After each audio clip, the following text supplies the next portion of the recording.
Hey YouTube, thanks for joining in on this video. Thanks for clicking on it. If you'll please leave a like, comment, and subscribe, that'd be great. Today we're gonna go over my top 3 characters for Crucible. I like these guys because they typically hit pretty hard or have a dot, as Tosca is, and they're more like they can make plays. They're not really a tank. They're not like Bug, who is a healer in essence. Uh, they're all around good. So starting from left to right, I'll show you my top 3. Tosca is she's best way to put her. She's kind of cancerous. Many people think she's really strong, but really she's not that strong. She's fairly squishy. She is small. She's very maneuverable, but she's pretty easy to kill if you're usually in a one-on-one and and like you guys see each other, it's fair fight. The reason why I think people don't like her or people think she's overpowered is because she is a flank type character. Depending on scenario, if you're running, say like if you're running Heart of the Hives and you want to be kind of flanky and you guys don't have a Tosca on your team, you probably should pick her just because she is valuable. She has a lot of value. She's very easily countered, but played in the right hands, she can be deadly. So for the first level, I usually pick Smuggler's Compartment because that's just an extra med. That's 3 extra med kits, 2 extra med kits, 3 total with a max capacity of 5. Like that. That's essentially a medkit. You don't have the 2 medkits. You don't have to pick up that your tank can pick up or someone who a little lower, like maybe Mendoza drops his medkit. Well, you don't need that. You already have 3. Leave it to Mendoza or Earl, somebody who's going to need it and get more use out of it. Secondary, I usually pick Blink Booster. I do that just mostly just if I'm playing the arcade game mode, Harvester. That's mostly just get around the map, get to a teammate faster. It's a big. I mean, the map's huge. It's good for traversing the terrain. I don't really. I would never suggest doing the melee transform up to 80 dot damage to immediate damage. It has its uses. And I'm sure there would be times where it will come in handy to have that perk, but I don't see it. Second level is decreased medkit activation time from 4 to 3.2 seconds. That's always good. The faster you get a heal off, the faster you get back into a fight.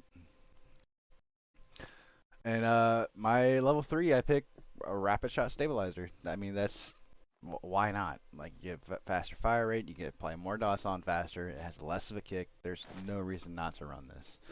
This is like your gun is a damage over time. That's what dot stands for. Your weapon. You want to get as many of those dots on as quickly as possible.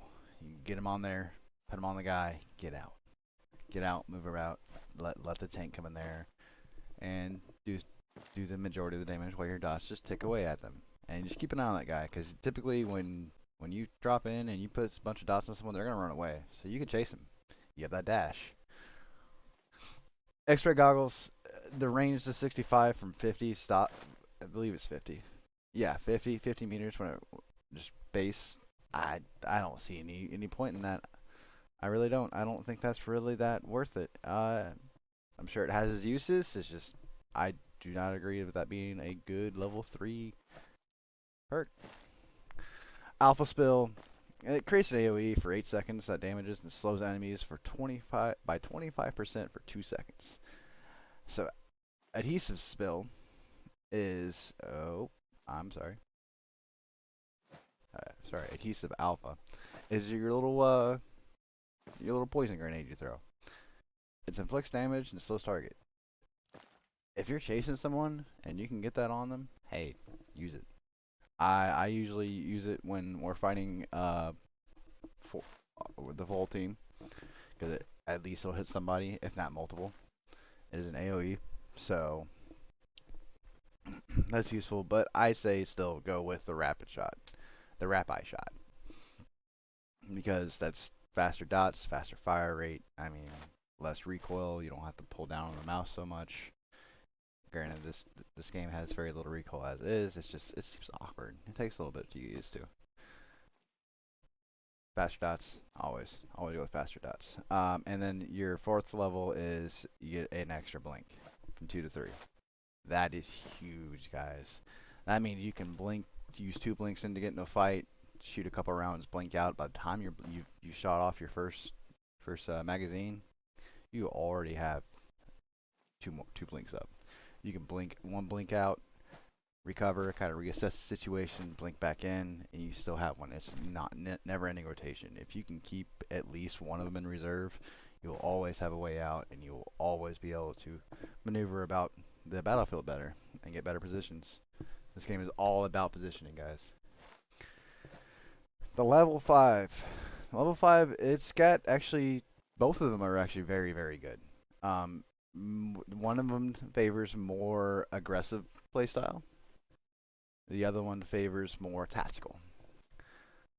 And the aggressive one, I would suggest, would be the explosive teleport. You teleport in there, like I told before. You teleport with one or two. It leaves behind an explosion, right from where you teleported from the start of your teleport. If you're in the middle of a fight and you need to get out of there, you can teleport out with that one teleport you had, because you teleport in real quick twice. And you save that last one and get out of there. By the time you land on your last one, you have another teleport up.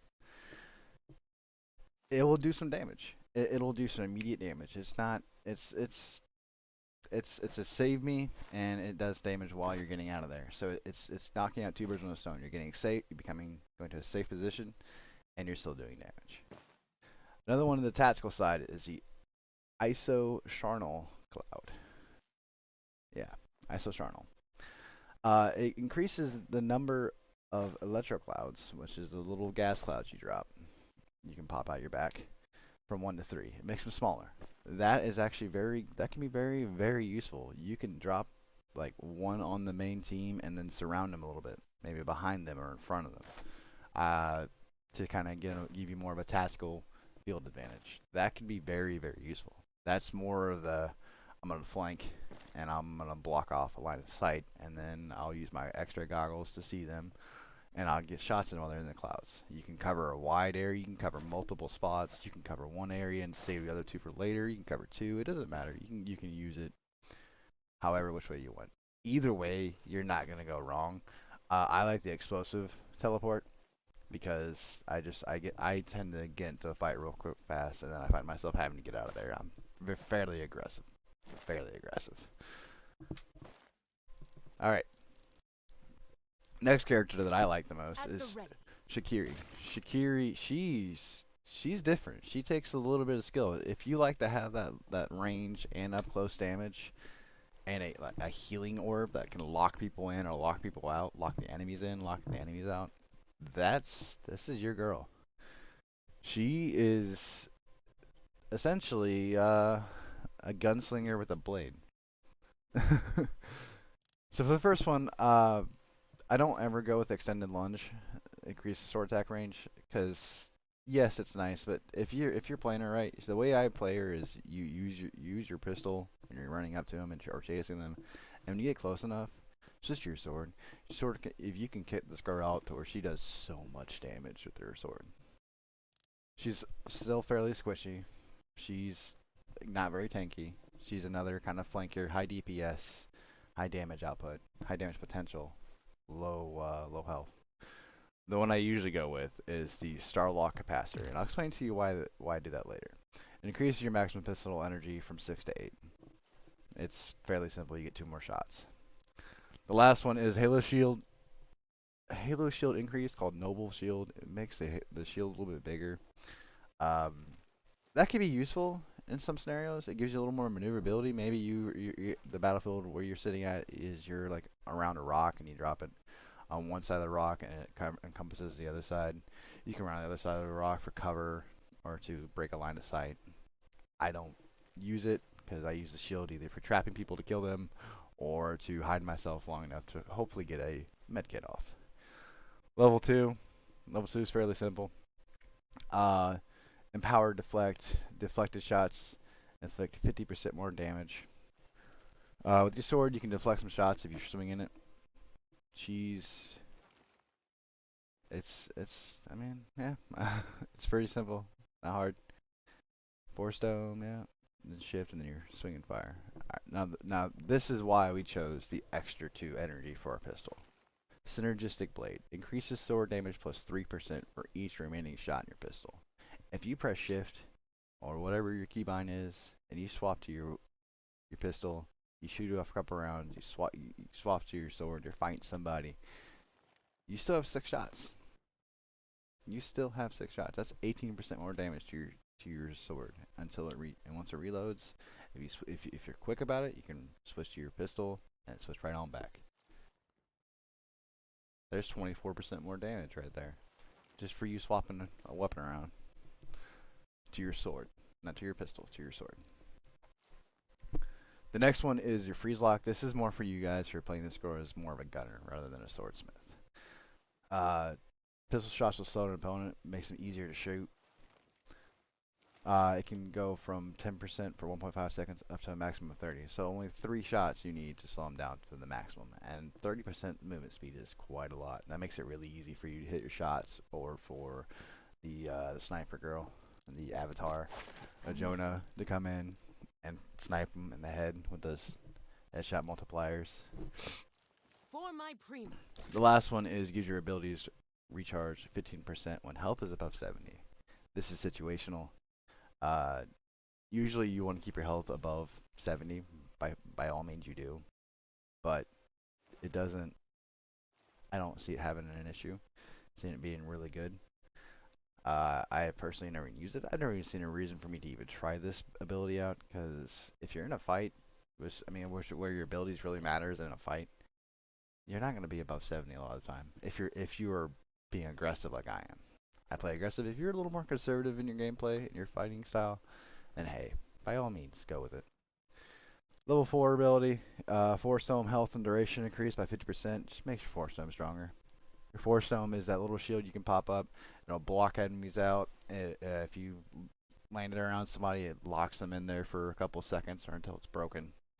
You can shoot it by breaking it. You can break it by shooting it, excuse me. Last 2 abilities, they're both fairly decent. One is better than the other. Disrupting Strike, that is your right click. When you jump, she does like a jumping swing maneuver and shoots out a little laser, I guess you call it, little ghost blade that does some damage. It inflicts 1,500 damage over 3 minutes. That's a lot of damage. If they don't cleanse that, that would kill them. That would kill most players. Yeah, even Earl. I mean, he has a lot of health.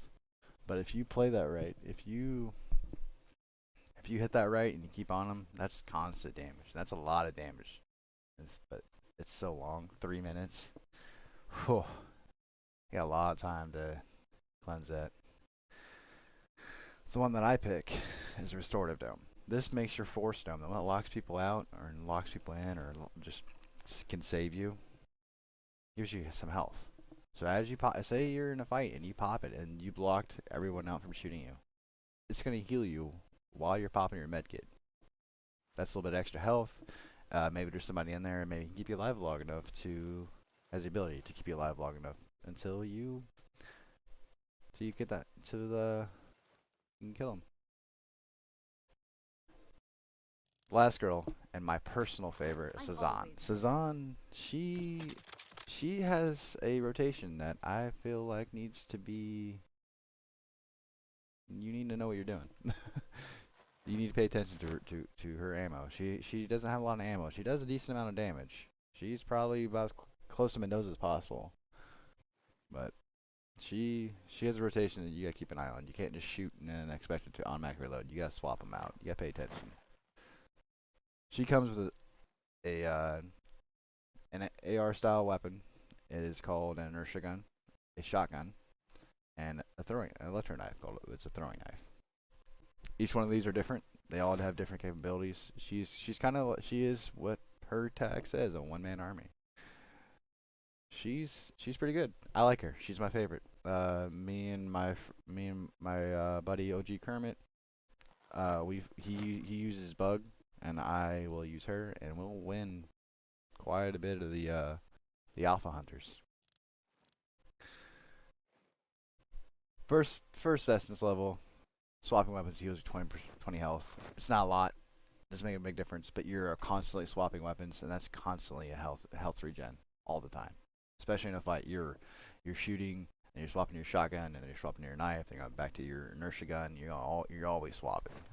That little bit can save you. The other one that I would suggest, if I've played around a little bit, is the Stalker's Knife.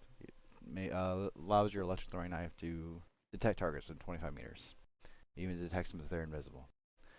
It's pretty good. It can be useful, has its situations. I prefer the extra health because I have a running gunner. And the last one is taking cover. It gives you a cloak for 5 seconds after any interaction or medkits. I don't.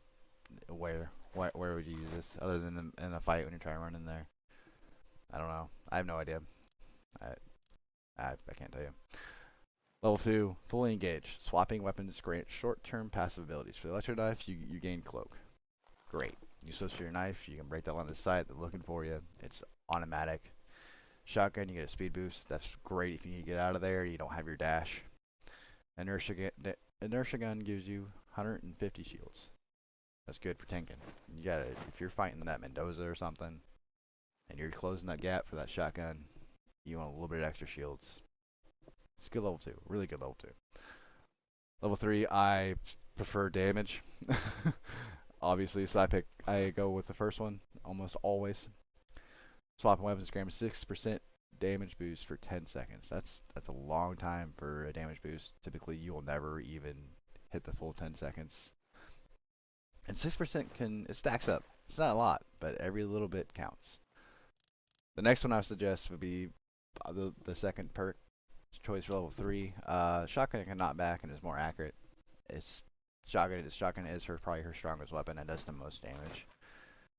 Especially the way the way I have stacked up, shotgun is strong, very very strong. The idea is to throw a knife on them. Throw a knife has a little bit of a dot later on, and use the inertia gun and then swap to the shotgun. She's great. It's shotgun. If it makes it more accurate, more pellets hit. If it knocks him back, keeps him kind of stunned, trying to figure out what's going on. That's a movement that they're not doing. They're not getting used to. It's a good deal. That's a good secondary. I like the raw damage output personally. The last one is jet dash. It turns your dash to it gives you 60 damage and a 60 dot. If you find yourself in a lot of sticky situations, I'd say go with this. Damages them, and if they're low enough, it can kill them just by dashing away. Fourth one's pretty simple. Gives you an extra dash. Becomes very useful. Last one. The last one has 2 of them, and they're both very good. One of them is a little more situational than the other. The one that I go with is upping the voltage. Gives you extra energy and increases your damage with your throwing knife. Your throwing knife is kind of hard. It takes a skill to learn how to throw it. It's not the easiest to throw. It's not the hardest to throw. But you gotta understand. You gotta figure out that travel, how fast it goes, how long it goes, the drop, all that. But when it hits, that 30% extra damage is gonna do a lot. It's gonna really help you. And extra energy per weapon. That's an extra shot in your shotgun. That's, I think it was 5 extra rounds of your inertia gun. May not seem like a lot, but you'll catch yourself swapping really early if you don't have that. You get used to this, so you get to level 5 a lot pretty quickly. You'll find yourself swapping early after your 3rd shot, your shotgun. You did not realizing you had your 4th shot, or you didn't realize you're level 5 and you had the 4th shot. Little mistakes like that can really slow down your DPS. Disruptor charge. It's pretty good. If you are fighting like a bug or Drakal, you're fighting them. It is very useful. Keeps bugs, plants from coming down, which is always will slow you down, and they're just annoying. He's hard to deal with if they are a good player. Drakal, he does so much damage, and he outmaneuvers you pretty quickly. Especially getting up towards this level 5. it locks his abilities down so he can't chase you as easily. It's only half a second though. That can mess with their head. But if it doesn't mess with their head and they realize that, hey, I'm disrupted a little bit, I just try it again in half a second or a second or two. It ain't gonna matter. Yeah, that's I don't suggest it. It can be very very useful, very useful. It can honestly save you and your team, but it's so situational. Unless you're fighting a bunch of Drakals and bugs, you find yourself always fighting those two. Or Earl, you're trying to keep Earl from getting away, and you getting away with his booster. It can be tough. I still like the extra damage and the extra energy. That's more DPS, more damage. All right, guys, that is my top three, my personal top three. The way I would rank these, my opinions, and it may differ from your playstyle versus mine. Shazan is my by all time favorite, and then I would probably have to go with Tosca. Name's Tosca. Tosca in second, Super genius. just because she's very maneuverable. If you have a team who hold attention, hold aggro, then she will flourish in that kind of fight. If you have your two or three guys with you, if they can hold that fight focused on them, and you can come there and apply your dots and run out, she's phenomenal. If you don't have that, she gets very very tricky. She's also probably one of the most highest skill based players because a bad Tosca is pretty easy to kill. Good Tosca, they know how to move.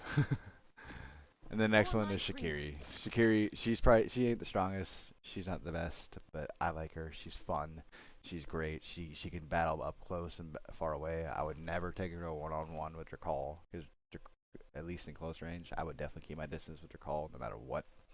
Because if he gets something on you, yeah, you have a hard time. All right, guys. At once. Thanks for stopping by, clicking the video. I appreciate it. That is my top three personal favorite characters of Crucible. I appreciate all the love and support. Thank you.